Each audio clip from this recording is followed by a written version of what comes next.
ముక్క అనేది సాఫ్ట్‌గా అండ్ టేస్టీగా ఉండాలంటే ఫ్రై ఒకసారి ఇలా ట్రై చేయండి. దీనికోసం చికెన్ అనేది వాష్ చేసి పెట్టేసుకొని, దాంట్లో కొంచెం సాల్టు, పసుపు అనేది యాడ్ చేసేసుకొని బాగా మిక్స్ చేసుకొని పక్కన పెట్టేసుకోవాలి. ఇలా మిక్స్ చేసి పెట్టుకోవడం వల్ల చికెన్‌కి ఉప్పు, పసుపు అనేవి బాగా పడతాయన్నమాట. తర్వాత ఇంకొక ప్యాన్ తీసుకొని దాంట్లో కొంచెం ఆయిల్ వేసేసుకొని, కొంచెం చెక్క, మొగ్గ అనేది నేను డైరెక్ట్‌గా వేసుకున్నాను. లేదు మీకు డైరెక్ట్‌గా ఇష్టం లేకపోతే మసాలాలో వేసుకోవచ్చనమాట. తర్వాత కొంచెం వెల్లుల్లి ముక్కలు, ఒక మీడియం సైజ్ ఆనియన్ ముక్కలనేవి వేసేసుకొని బాగా కొంచెం ఫ్రై చేసుకోవాలనమాట. బ్రౌనిష్ కలర్‌లో వచ్చేంత వరకు ఫ్రై చేసుకోవాలి. సో, ఇలా ఫ్రై అయిన తర్వాత మనం ఒక మీడియం సైజ్ టమోటా కూడా యాడ్ చేసుకుందాము. టమోటా వేయడం వల్ల ఏమవుతుందంటే చికెన్ అనేది సాఫ్ట్‌గా వస్తుంది. సో, ఇష్టం ఉన్న వాళ్ళు వేసుకోవచ్చు. లేదు అంటే టమోటా అనేది స్కిప్ చేసుకోవచ్చనమాట.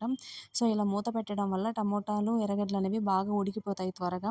సో, ఇక్కడ చూసారు కదా! ఇలా అయిపోయింది కదా! ఇప్పుడు ఇందులోకి అల్లం వెల్లుల్లి పేస్ట్ అనేది యాడ్ చేసేసుకుందాము.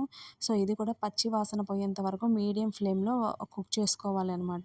సో, చూడండి ఇక్కడ నేను చూపించిన విధంగా టమోటాలు, ఆనియన్ మసాలా అన్నీ అనేది మీడియం ఫ్లేమ్‌లో పెట్టేసుకొని నీట్‌గా కుక్ చేసేసుకోవాలి. సో, ఇలా కుక్ చేయడం వల్ల ఏమవుతుందంటే పచ్చి వాసన అనేది పోయి చికెన్‌కి మంచి టేస్ట్ అనేది వస్తుందనమాట. సో, ఇలా ఉన్నప్పుడు మనం ఆల్రెడీ మ్యారినేట్ చేసి పెట్టుకున్న చికెన్ అనేది ఇందులో యాడ్ చేసేసుకుందాము. యాడ్ చేసేసుకొని ఇప్పుడు మనం కారం అనేది ఇందులో మనకి రుచికి తగినంతగా కారం అనేది యాడ్ చేసుకుందాం. ఎక్కువ కావాలంటే ఎక్కువ యాడ్ చేసుకోండి. లేదా అంటే పిల్లలు తినే దానికైతే కొంచెం తక్కువ అనేది యాడ్ చేసుకోండి. సో, యాడ్ చేసిన తర్వాత ఇలా ఈక్వల్‌గా అంతా మిక్స్ చేసేసుకోవాలి. సో, ఇలా కలపడం వల్ల చికెన్ అనేది ఎప్పుడు సిమ్‌లోనే ఉడికించాలండి. ఫాస్ట్‌గా చేసుకుంటే ఆ చికెన్ టేస్ట్ అనేది రాదనమాట. సో, చూడండి కొంచెం ఉడికిన తర్వాత ఆ చికెన్‌లో నుంచి వాటర్ అనేది ఎవాపరేట్ అవుతుంది. ఈ టైంలో మనం కొంచెం కరివేపాకు వేసుకున్నట్లయితే కొంచెం బావుంటుందనమాట టేస్ట్ అనేది. సో, వాటర్ అనేది సెపరేట్ అయిపోయింది కదా! ఇప్పుడు ఈ కరివేపాకుతో పాటు కొంచెం గరం మసాలా, కొంచెం చికెన్ మసాలా అనేది యాడ్ చేసేసుకుందాము.